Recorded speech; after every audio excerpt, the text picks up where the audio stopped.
Hello students, I am Leena Pandey.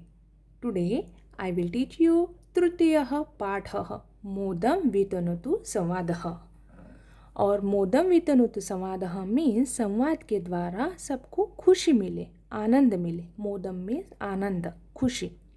तो सबसे पहले हम देखते हैं भूमिका। सुभाषितानां बहवः प्रकाराः इतः पूर्वम् अस्माभिः दृष्टाः। सुभाषितों के बहुत से प्रकार हमने इसके पहले भी देखे हुए हैं। अत्र विशिष्ट संवादमयानि सुभाषितानि संगृहीतानि, और यहाँ विशेष करके संवादमय सुभाषित संगृहित किए गए हैं। डायलॉग वाले, संवाद मीन्स डायलॉग वाले सुभाषित यहाँ संगृहित किए गए हैं, इकट्ठा किए गए हैं। देवता द्वयस्य देवता मनुष्योः पक्षिणोः रोचकः संवादाः सुभाषितेषु दृश्यन्ते। और यहाँ दो देवताओं के बीच वाला संवाद, देवता मनुष्यों के बीच वाला संवाद, पक्षियों के बीच वाला संवाद हमें दिखाई देगा। अत्र श्लेष अलंकारस्य तथा अन्योक्ति अलंकारस्य उदाहरण अपि दृश्यन्ते। और यहाँ श्लेष अलंकार तथा अन्योक्ति अलंकार के भी एग्जाम्पल हमें दिखाई देंगे। कुत्रचित् कृतक कलह, कुत्रचित् परिहासः, कुत्रचित् उपहास अपि दृश्यन्ते। और यहाँ हमें कहीं कहीं कलह, कहीं परिहास, तो कहीं उपहास भी दिखाई देगा। ठीक है, तो चलो अब हम सबसे पहला वाला सुभाषित देखते हैं। Students listen carefully. कृष्णेन अम्ब गतेन रन्तुमधुना मृदं भक्षिता स्वेच्छया। सत्यं कृष्ण क एवम् आह मुसले मिथ्या अम्ब पश्याणनम्। व्याधे इति विकसित अथ वदने दृष्ट्वा समस्त जगत माता यस्य जगाम विस्मय वशम पायात् स वह केशवः। यहाँ जो संवाद है वो तीन लोगों के बीच में है। सबसे पहले है कृष्ण, दूसरे है बलराम और तीसरी है उनकी माता।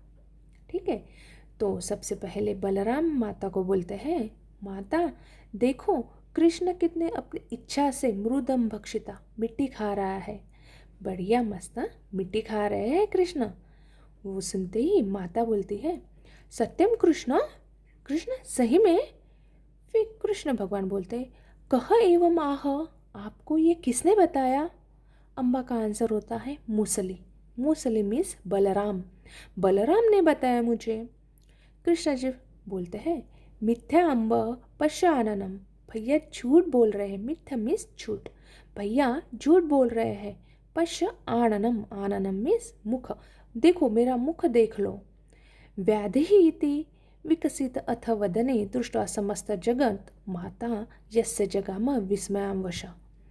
और चलो व्याधि इति, अपना मुंह खोलो, और खुले हुए मुख में संपूर्ण ब्रह्मांड देखकर माता विस्मय चकित हो जाती है। समस्त जगत दृष्टवा, माता जगाम क्या होती है? विस्मय वश, विस्मय चकित हो जाती है संपूर्ण जगत देखकर, पूरा ब्रह्मांड देखकर। और ऐसे वो कृष्ण पायात् स वह केशवः, पायात् स हमारी रक्षा करे, ऐसे वो कृष्ण भगवान हमारी रक्षा करे। ठीक है, समझ में आया फर्स्ट सुभाषित? ओके, चलो अब दूसरा वाला सुभाषित देखते हैं। कह त्वं शूले मृग भीषजं नीलकंठः प्रिय अहम केकामेकां कुरु पशुपतिः नैव दृश्य विषाणे स्थाणु मुक्ते न वदति तरुः जीवितेशः शिवायाः गच्छट्टव्यामिति हतवचः पातुः वह चंद्रचूड़ः। यह जो संवाद है, यहाँ शंकर और पार्वती इन दोनों के बीच वाला संवाद है।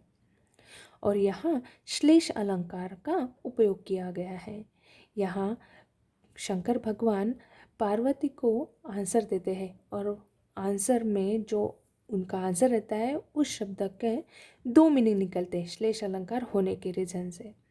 पहला वाला मीनिंग आंसर का जो होता है, पार्वती वो वाला मीनिंग नहीं लेकर उसका जो सिनोन दूसरा जो मीनिंग रहता है वो मीनिंग लेकर उनसे फिर से क्वेश्चन पूछते, ये तो ऐसे नहीं होता, ये तो ऐसे नहीं होता। ठीक है, तो अभी इन दोनों का संवाद कैसे होता है हम देखते हैं। सबसे पहले कह त्वम, यानी पार्वती शंकर जी को पूछ रहे कौन हो आप। शंकर जी का आंसर होता है शूली। शूली मीन्स शंकर, ठीक है, शंकर भगवान। बट उसका दूसरा मीनिंग होता है शूली मीन्स रोगी, जिससे डिसीजेस है, रोग है, ऐसे पेशेंट, ठीक है। तो वो सुनते ही, हाँ रोगी हो आप? पार्वती फट से बोल देती, मृगय भीषजम, चलो जाओ फिर मेडिसिन ले लो। भीषजम मीन्स औषध, दवाइयाँ, मेडिसिन। मृगय, जाओ फिर भेषजम, मृगय, मेडिसिन ले लो। फिर शंकर जी फिर से दूसरा बोलते, आंसर देते, नीलकंठ प्रिय हम, अरे प्रिय मैं नीलकंठ बोल रहा हूँ। नीलकंठ का मीनिंग होता है शंकर जी, और दूसरा मीनिंग होता है मयूर, पिकॉक, ठीक है। तो पिकॉक का मीनिंग लेकर पार्वती बोलती है, फिर केका में काम करूँ, केका रव करूँ, यानी मयूर की आवाज़ निकालो। वो सुनते ही शंकर जी फिर से बोलते हैं, पशुपति ही न एव दृश्य विषाणे, पशुपति ही। शंकर जी बोलते हैं, मैं पशुपति बात कर रहा हूँ। पशुपति शंकर जी, और दूसरे होते हैं पशु, एनिमल्स के देवता, ठीक है, यानी बैल वगैरह भी बोल सकते हैं हम उनसे। मैं पशुपति बात कर रहा हूँ।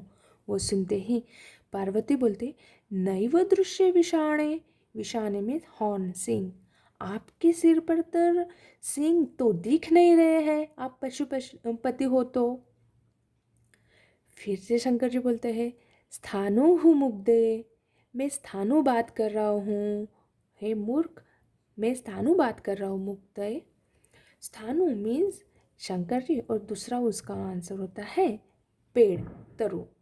तो वो सुनते ही तरु वाला आंसर ले लेती है पार्वती, और बोलते, न वदति तरु, तरु तो कभी बात नहीं करते, पेड़ तो कभी बात नहीं करते।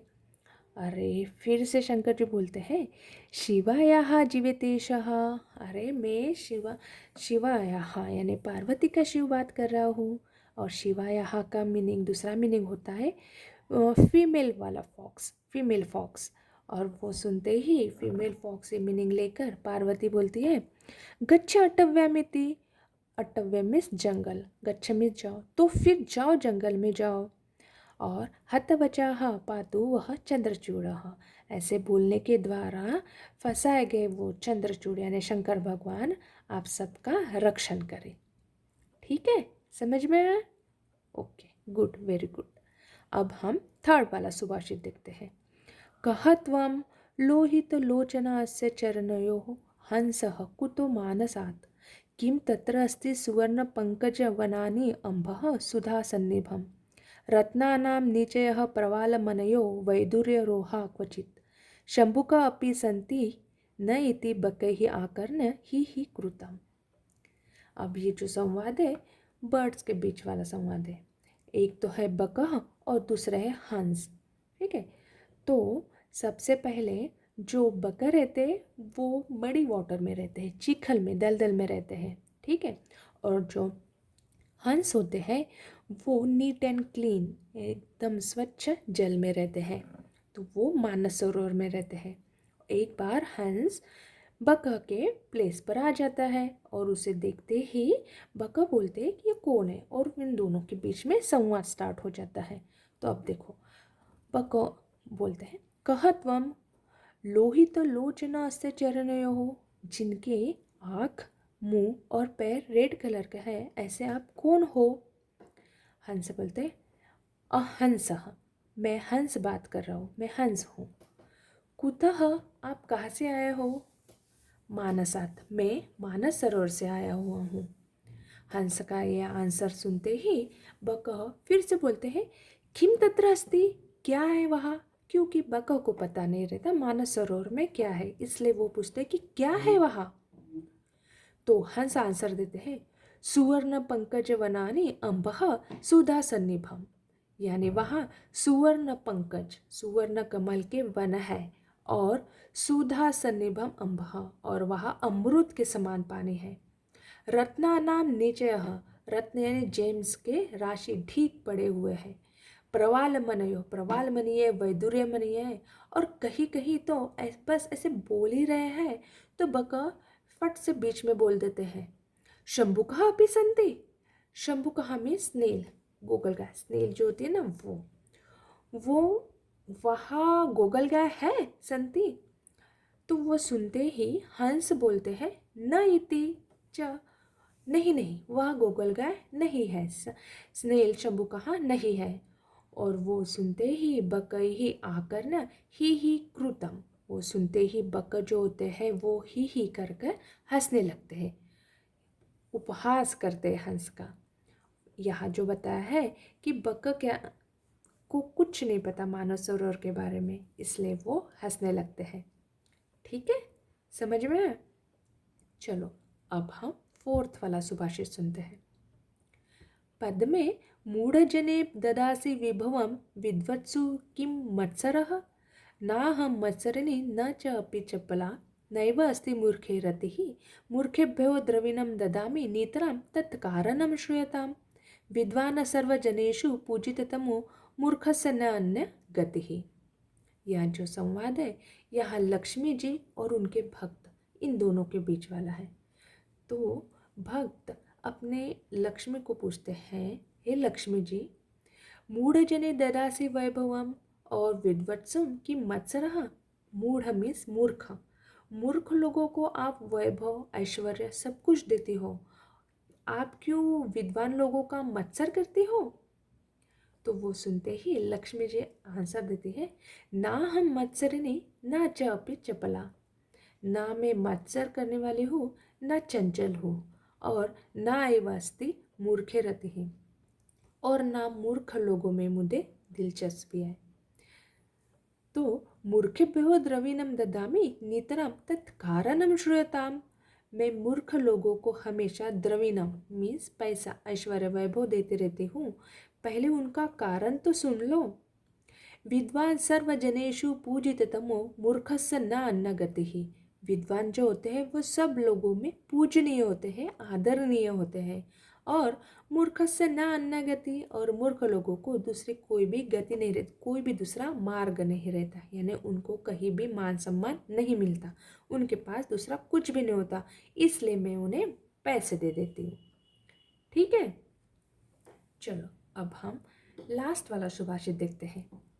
अम्बा कुप्पेति तात मूर्ध्नि विद्रुता गंगेम उत्सृज्यतां, विद्वान् षण्मुखः का गतिः मम चिरं मूर्ध्नि स्थितयावत्, कोपावेशवशात् शेषवदनैः प्रत्युत्तरं दत्तवान्, अम्बोधिः जलधिः पयोधिः उदधिः वारान्निधिः वारिधिः। ये जो संवाद है शंकर भगवान और उनके पुत्र कार्तिकेय के बीच में है। कार्तिकेय को षण्मुख बोला जाता है। अब वो शंकर जी की जटा में जो गंगा है उसे देखकर कार्तिकेय बोल रहे हैं, अम्बा कुप्पेति तात मूर्ध्नि विद्रुता गंगेम उत्सृज्यता। तात, हे पिताजी, आपके सिर पर जो गंगा विराजमान है उसे देखकर अम्बा को, माता को गुस्सा आता है, आप उसे उठा के क्यों नहीं फेंकते? गंगा को देखकर, आपके सिर पर देखकर माता को गुस्सा आता है, तो आप गंगा को उठा के क्यों नहीं फेंक देते, दूसरी जगह क्यों नहीं रखते? विद्वान षण्मुख का गति ही मम चिरम मूर्धनि स्थितया वद। शंकर जी बोलते हैं, ये विद्वान षण्मुख, आप खुद ही बताओ मैं गंगा को कहाँ डालूं, कहाँ रखूं? फिर कोपावेश वशात शेष वदने ही प्रत्युत्तरम दत्तवान, फिर कार्तिकेय गुस्सा आ जाता है, फिर वो अपने बचे हुए शेष वदनों से यानी मुख से उसका आंसर देते हैं, क्योंकि कार्तिकेय को 6 मुख होने के कारण कार्तिक अपने बचे हुए 3 राइट साइड वाले और 3 लेफ्ट साइड वाले मुख से उसका आंसर देते हैं, यानी समुद्र को 6 नाम जो सिनोनिम्स होते हैं वो बताते हैं। अम्भोधिः जलधिः पयोधिः उदधिः वारानिधिः वारिधिः, यानी सबसे पहले वो बोलते हैं अम्भोधिः यानी समुद्र, जलधिः सागर, पयोधिः उदधिः सागर, ये पूरे जो नाम है वो सागर के। तो आप बोल रहे पिताजी आप गंगा को कहीं भी यानी सागर में जाके छोड़ दो। ठीक है स्टूडेंट्स, आपको समझ में आया पूरे सुभाषित? ठीक है, और सपोज आपको कोई डाउट रहा, कोई प्रॉब्लम रहा तो आप मुझे कमेंट्स कर सकते हो, आप पूछ सकते हो। ठीक है, मैं आपके आंसर जरूर दूंगी। Okay okay, bye student, bye, have a nice day, bye.